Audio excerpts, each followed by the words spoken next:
Okay, so the fifth session of construction documents, part two. Fifth session overall. It is 9% of the exam. If you're taking the exam,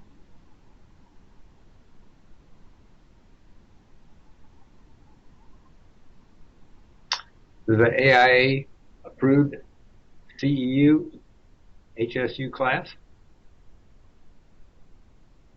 The learning objectives were the same as in the previous session.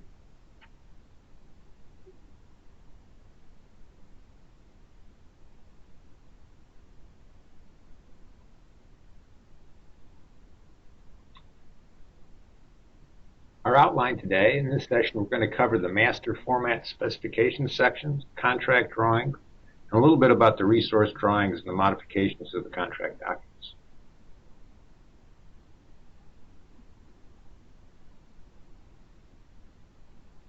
This is where we're at in the big facility life cycle. We're in construction documents.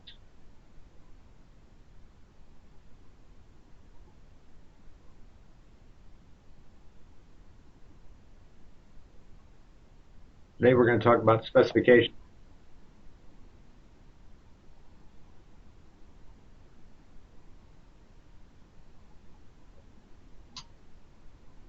The technical specifications, or the specs, are part of the procurement documents, but they're also part of the contract documents within the larger family of the construction document.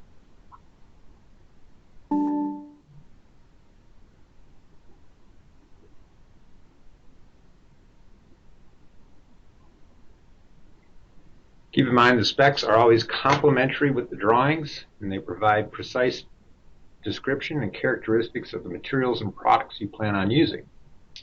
They set the standard and the qualitative requirements for the materials and the products. Keep in mind of that term qualitative when you're talking about specifications.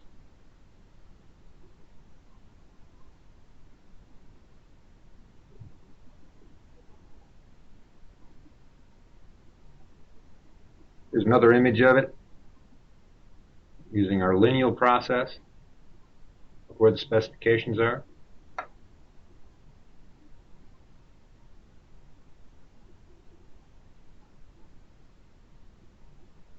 Now, it's important that you understand that drawings indicate the quantitative, meaning the size, shapes, and forms, and the specifications specify or indicate products and materials qualitatively in such detail that can be easily understood. Again, drawings are quantitative, specifications are qualitative.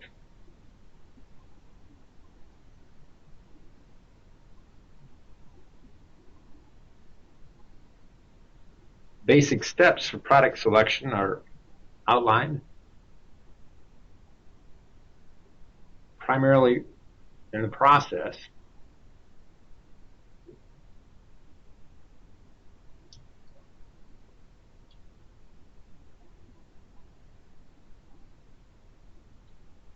keep in mind that the development of specifications can come from many sources. Many of them are listed there.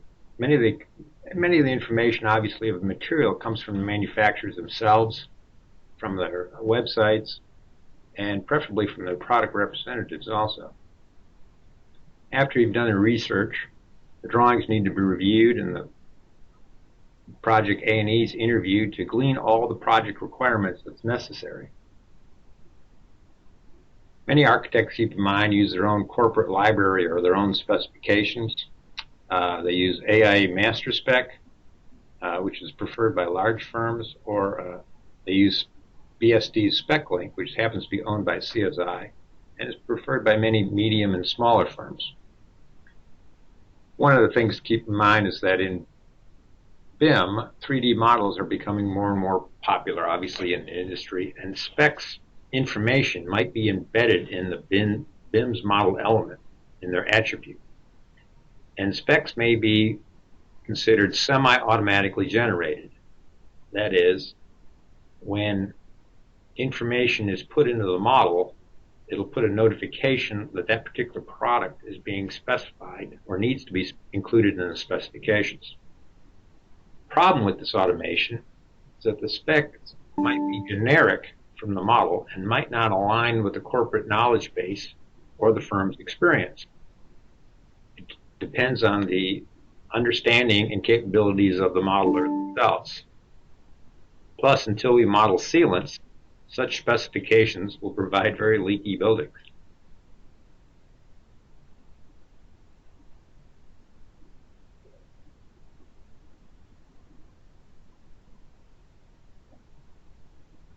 So the basic steps: product selection. Again, you're looking at the products. How applicable are they? Is the manufacturer reliable? Have they been around a while? Is the installation available? Is it tricky? Is it only certain installers can do it? What is the constructability of it? Does this have to be done in a dry climate when the factory happens to be in a very wet climate? And of course, cost is a big issue. Not only the affordability of the first initial costs, but also the overall life cycle analysis. When it comes to actually types or methods of specifying, there are 4 main types to remember. This is important if you're taking the exam. There's descriptive, performance, reference standards, and proprietary. Now, descriptive is the most common, and as it states, it's descriptive.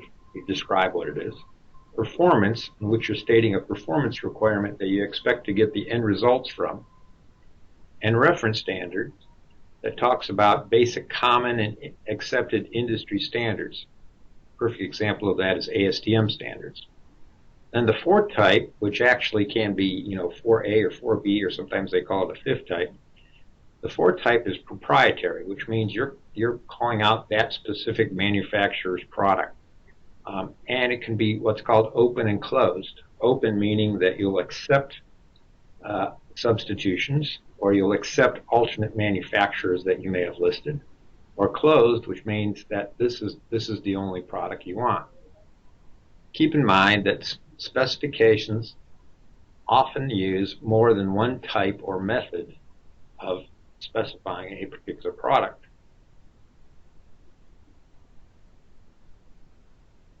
Now, to help make this clear to you all, let's use the 4 types or methods to specify a famous hamburger. If you're old like me, you remember the jingle about 2 all-beef patties, special sauce, lettuce, cheese, pickles, onions on a sesame seed bun. That's a very descriptive statement.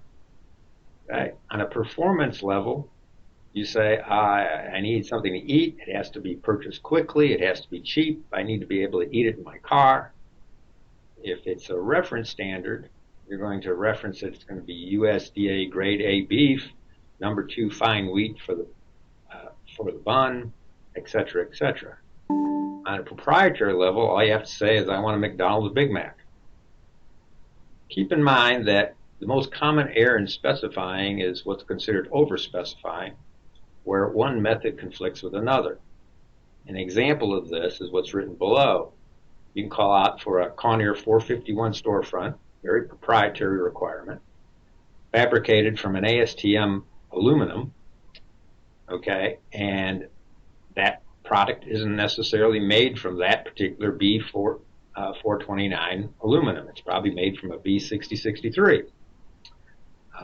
So you're asking Conair now to make a special run of aluminum to make the particular storefront. And then on top of that, you put in a performance requirement that states it would be able to withstand a 50-pound wind load. And maybe your mullions are spaced that they cannot resist that sort of wind load. So this is an example of over-specifying, and need to be aware of what needs to be. Okay.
1 is. This is what this image is what referred to as the big wheel. We'll send you an enlarged image of it later on, but it's included in the project delivery manual.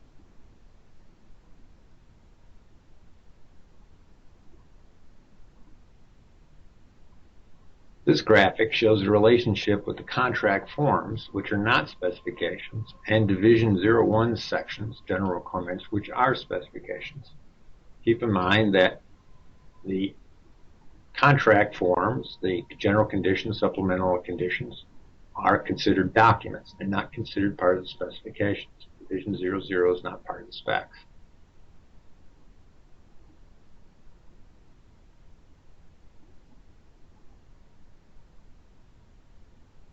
Keep in mind that Division 1 sections are also organized using section format, but they rarely have a Part 2 and Part 3.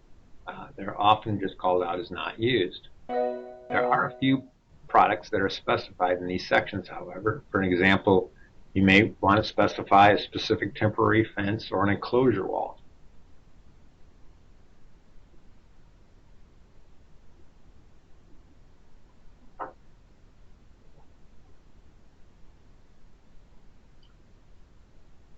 Specifications are subject to administrative procedural requirements of the conditions of the contract and Division 1.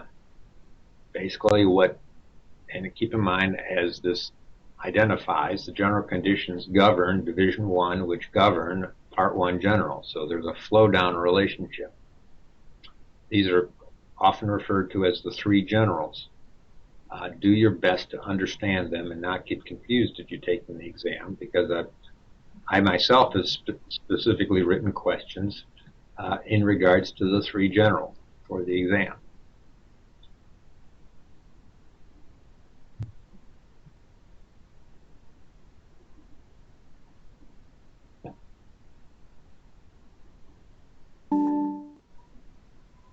Keep in mind that division numbers never change.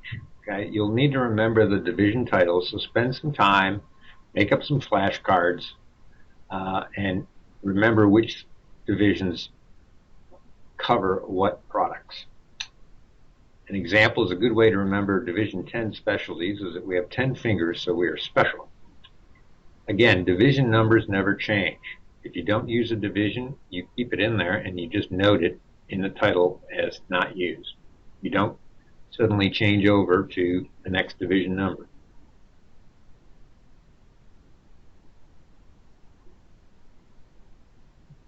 There are some sections that are set aside for future expansion. Again, a good way to remember Division 13 is that there's usually no 13th floor in a high-rise building, and this is considered special construction. Commit 11 to 14 to memory. Note that in the old CSI format, prior to 2004, there were only 16 divisions, and you still see this format being used today by many AE firms. Also remember that if you consider Division 00 as a division, that means there's not 49 divisions, but actually 50.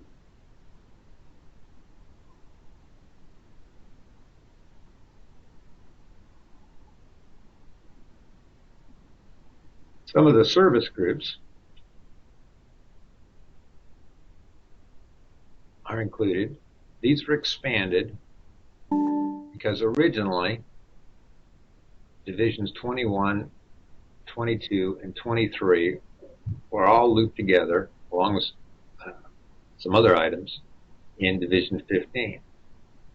Divisions 25, 26, 27, and 28 were all lumped together in Division 16. So that was primarily the reason why in 2014 these numbers were changed. I'm sorry, 2004, these numbers were changed.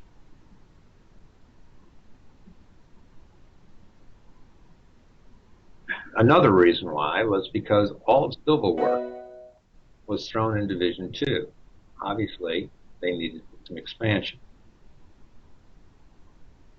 So these were added so the Division 30 sections are reserved primarily for civil work.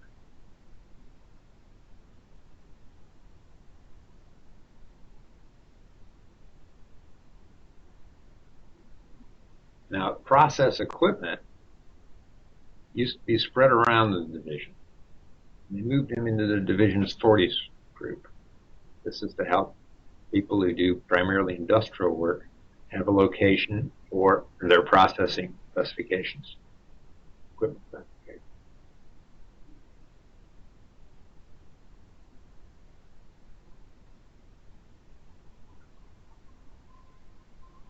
No need to commit these to memory, but just remember there are 49 divisions, and some of the numbers are reserved for future expansion.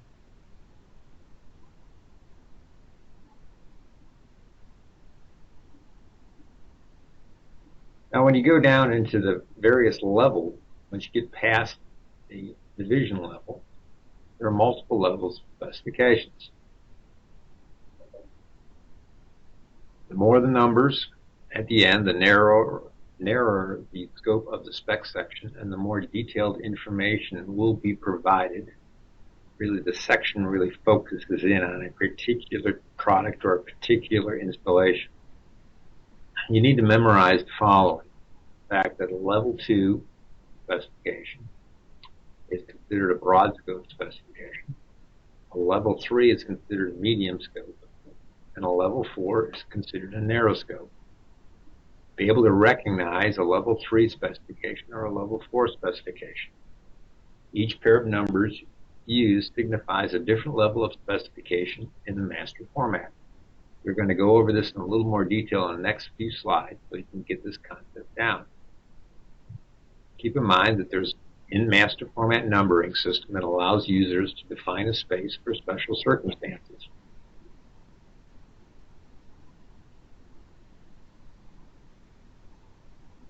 When we get down to what's called the level of details for specification, you can see that the level number increases, that as the level number increases, the scope becomes more narrow, meaning more specific. Each pair of numbers in the number strings define a level. 0 zeros are used in level 1, 2, and 3 specifications for the highest level categories. Level 5, or the last 2 digits, is a user-defined. So if you have a very specialized product or installation, and you can write a section around just this particular building component. As you can see from the graphic, here the numbers are paired for each of the level. Be able to recognize a level 3 spec again compared to a level 2 specification.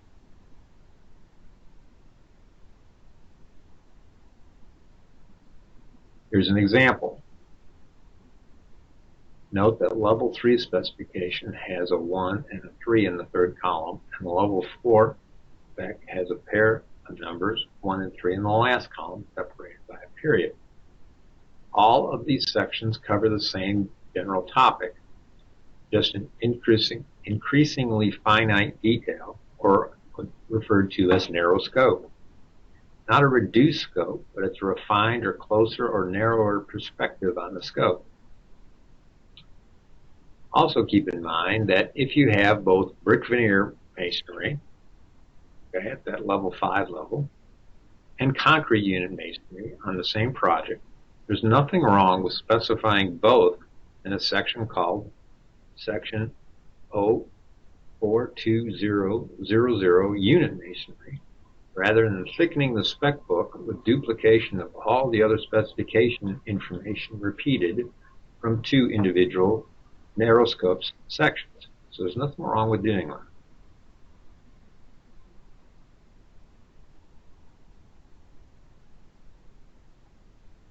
Let's move on to contract drawings. Note that construction documents are inclusive of all documents in figure 11.1. Make sure you understand the difference of the 2 terms.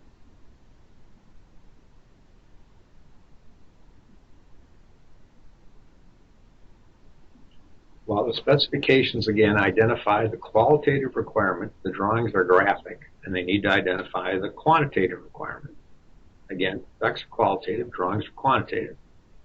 The drawings cover the design intent and graphically indicate the relationship of the project elements. Circle the last statement. Remember that the drawings show location, identify the material, dimensions and sizes, details and diagrams of connections and shapes and form.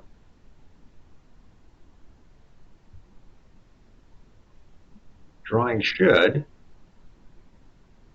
locate the material, identify the component, give the dimensions, give details and diagrams, give only generic names, and identify, but not necessarily describe a material or a component.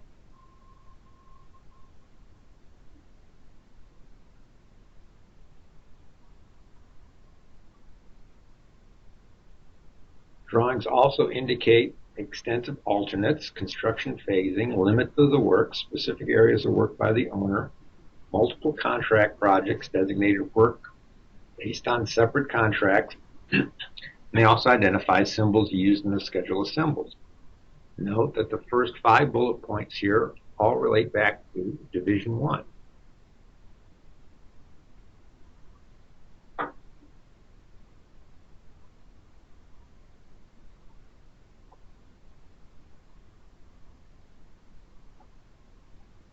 Drawings need to identify equipment by a short generic name or a symbol. Identify the components with really a bare minimum of information, and indicate the boundaries between materials of different capacities. Obviously, separating and sometimes expanding upon, exaggerating a separation between a material and a flashing and another material, for example.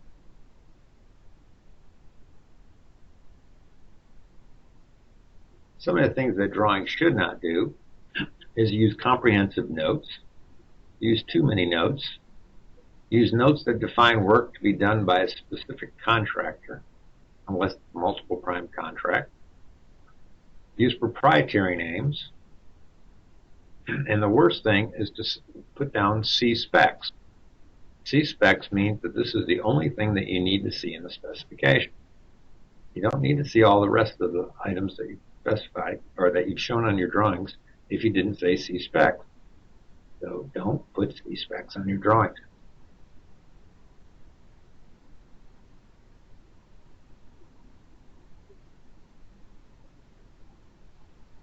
Going back to some of the things that Suchi talked about in the drawings and the project stages, remember that in the conceptual design, drawings are included in some basic drawings illustrating the extent, scope, and aesthetics, massing concepts and some elevations and spatial configurations and sizes. When you get into schematic drawings, they'll start showing some dimensions and a little bit more detail. This is the phase that renderings are typically produced. A rendering cannot be generated until the elevations and the character of the building is established. This is the phase in which preliminary project descriptions are prepared rather than outline specs. Schematic design phase, you're doing preliminary project description. Keep in mind that when doing preliminary project descriptions, you're going to be using unit format in lieu of master format, or the format of those. In the DD phase, or design development phase, more detailed information starts building cross sections and basic systems are developed. The spec format will shift from preliminary project descriptions to an outline specification, using now the master format organizational system.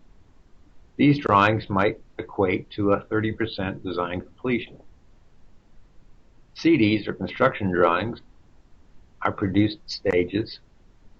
You normally see them at 60, 90, and 100%.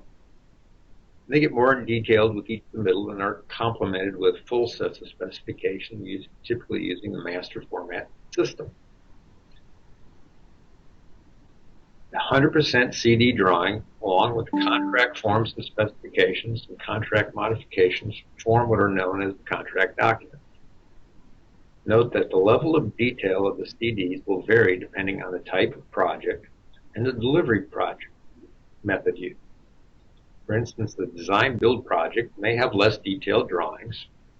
For example, just some code minimum drawings. Construction drawings include shop drawings and supplemental drawings for changes and clarification. But shop drawings are not contract documents. You need to refer back to A201 as we originally discussed.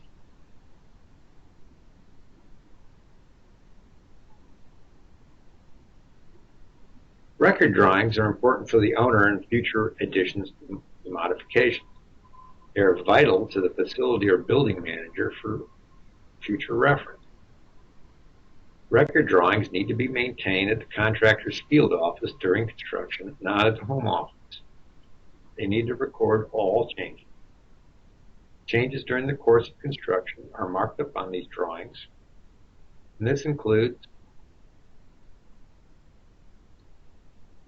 items of modification issued such as field orders, ASIs, construction change directives, and change orders. During the project closeout phase, the drawings are typically turned over to the owner. Sometimes the owner, however, will request the architect to update their CAD files or their models to reflect any changes. These record drawings may include a paper copy or maybe an electronic form. If a BIM modeler's CAD file has been used, then contractor may have software and update this and provide it to the project team. Obviously, this needs to be included up front.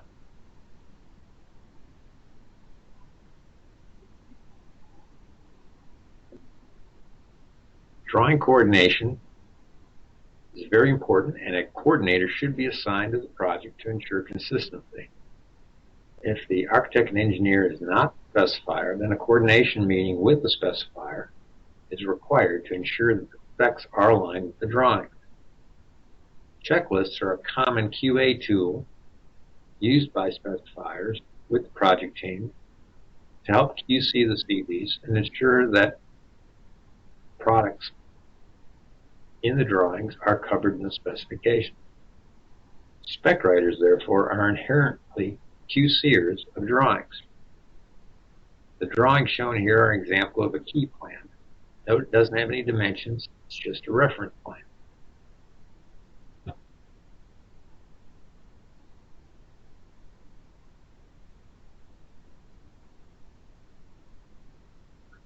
There are scaled and non-scaled drawings used in the development of construction documents.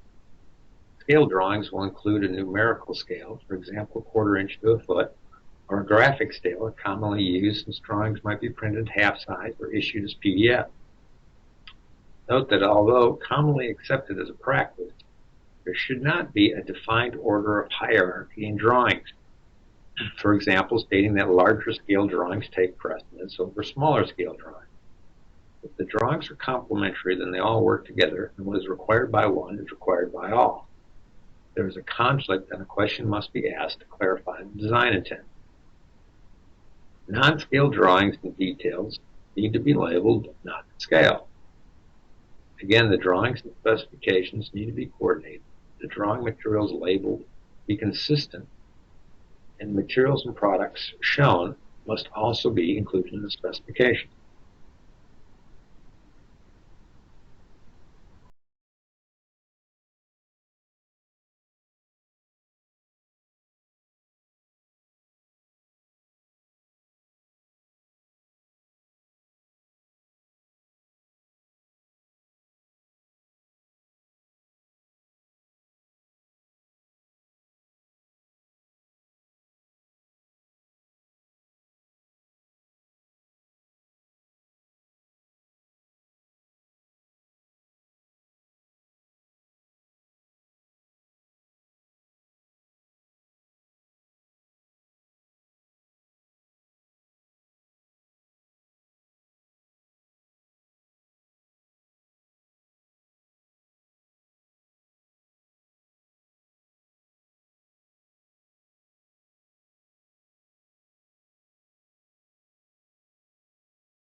Drawing blocks.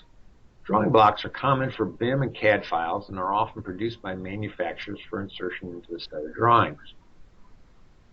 The arrow pointing to the stud of this detail might be a block that will be used many times. There might be more than one block in the drawing detail.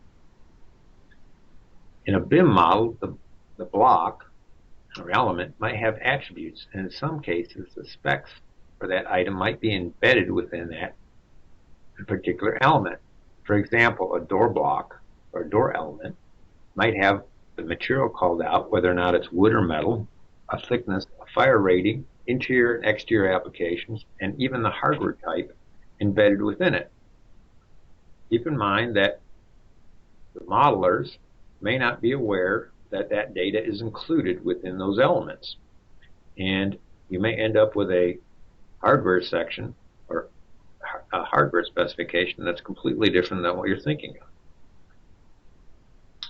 So, as we said, specs can be linked with these blocks or elements with eSpecs or LinkedIn and can be automatically generated, but there still needs someone to review the specs and review the documents.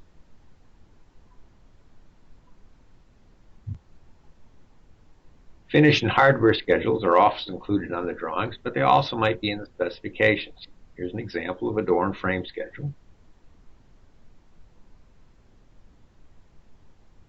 With greater use of BIM in the development of CDs, it's not uncommon to see a rendering or isometric drawing used in the set to help clarify the building date. One issue that has yet to be worked out with BIM is who owns the drawings, who takes responsibilities for the accuracy.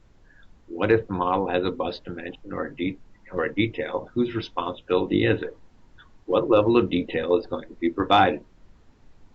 This level needs to be consistent throughout the entire drawing set. Isometrics, for instance, are very useful in detecting conflicts and resolving conflict resolution. Some contractors develop BIM models of interstitial spaces above ceilings to ensure the ductwork doesn't conflict with the structure and the fire sprinklers and the light.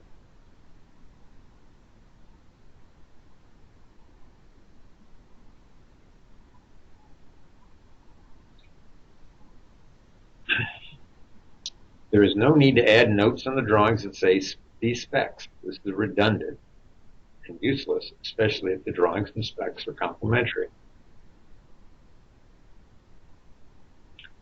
In a CD specs set, there may be a nomenclature set up of symbols to be used throughout the drawings.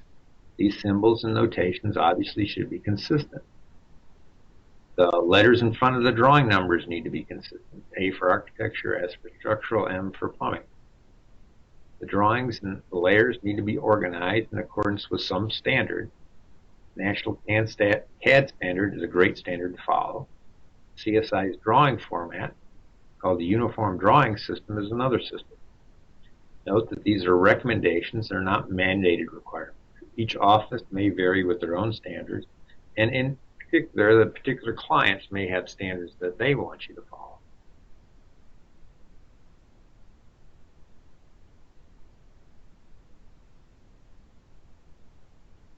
There are a number of influences on the organization of the drawings. Note that the project phases, sequence of construction, and project delivery method may impact the organization of the drawings.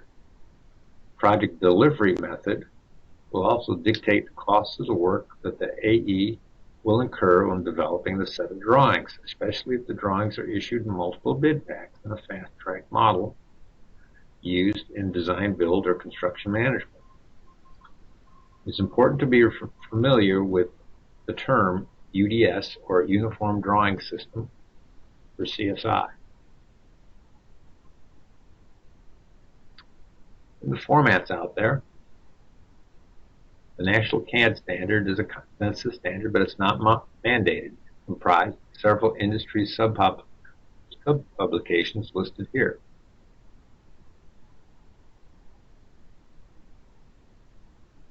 NIBS means the National Institute of Building Sciences. Be familiar with these terms.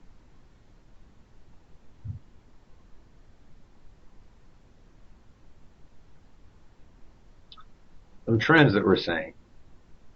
Integrated project delivery, or IPD, and BIM are linked at the hip because of the collaboration efforts to design such a project delivery system. The AE may come up with a basic model, and the trade contractors will design and fill in the details. Projects teams share the model and collaborate on the design. In order for this to occur, the software used by each discipline must be compatible and interoperable. As stated earlier, one of the benefits of integrated project delivery is cost control. Decisions made early in the design process often have major impact on the cost and the schedule associated with the project. GSA has specific understandings of what they see BIM used for. They see it as a data-rich, object-based, intelligent, parametric digital representation of the facility. Keep in mind that GSA is the largest building owner in the United States as far as square footage is concerned.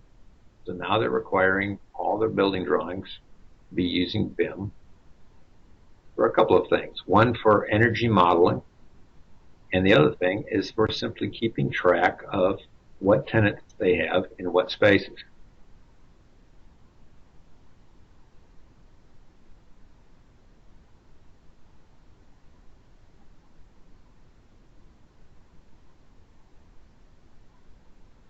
NIBS has their own definition of BIM as outlined here.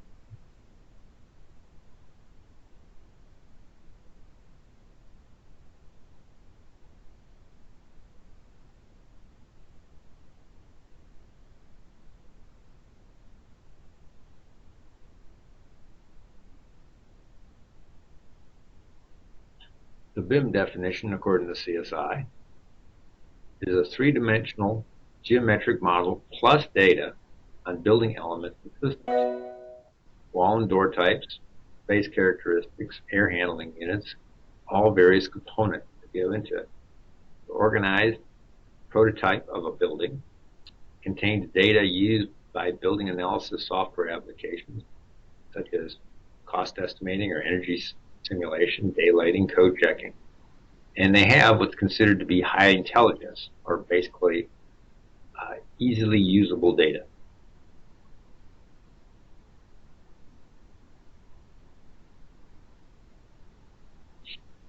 CSI sees BIM as 3D CAD plus information plus collaboration.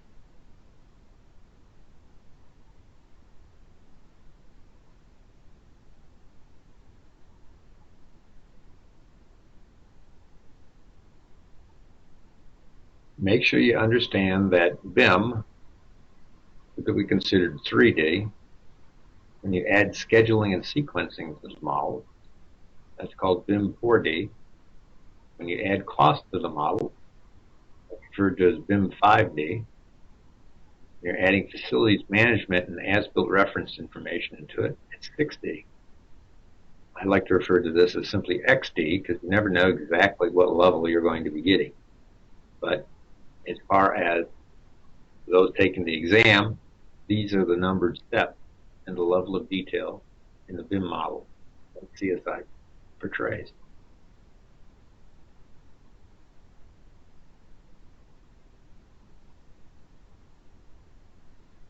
These are some of the BIM goals presented here just for general information. Why we're utilizing BIM in our industry.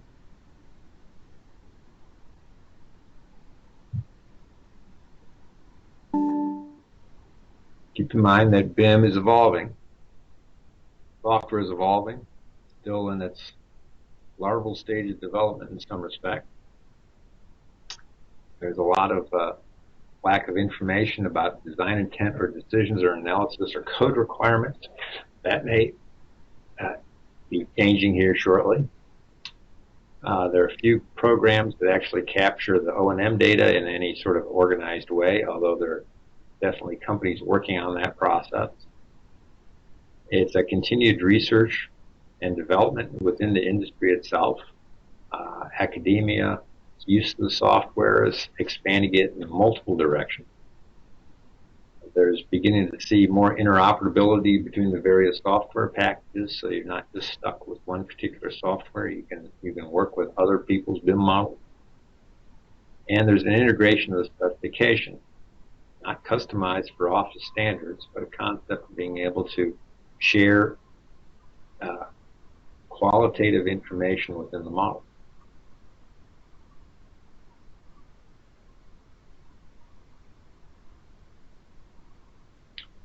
Questions to address when using BIM is: who owns the model?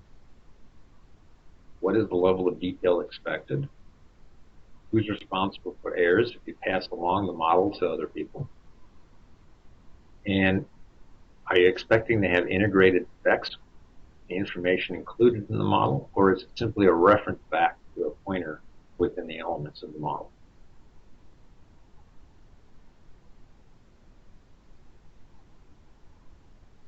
We conclude with talking about the resource drawings.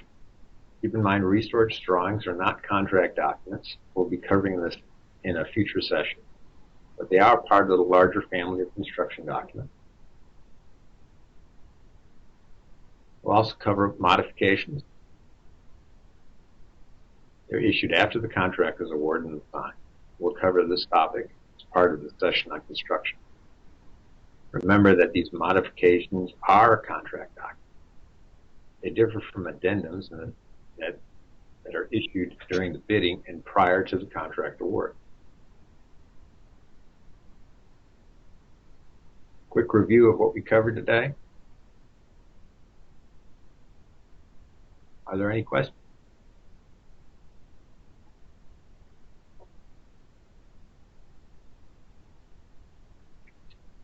In that case, we'll close out the session. Appreciate it very much. Your next presenter is Steve Ryan, and he will close out session part 3, I should say, of construction documents and talk in more detail about applications. Thank you all for listening.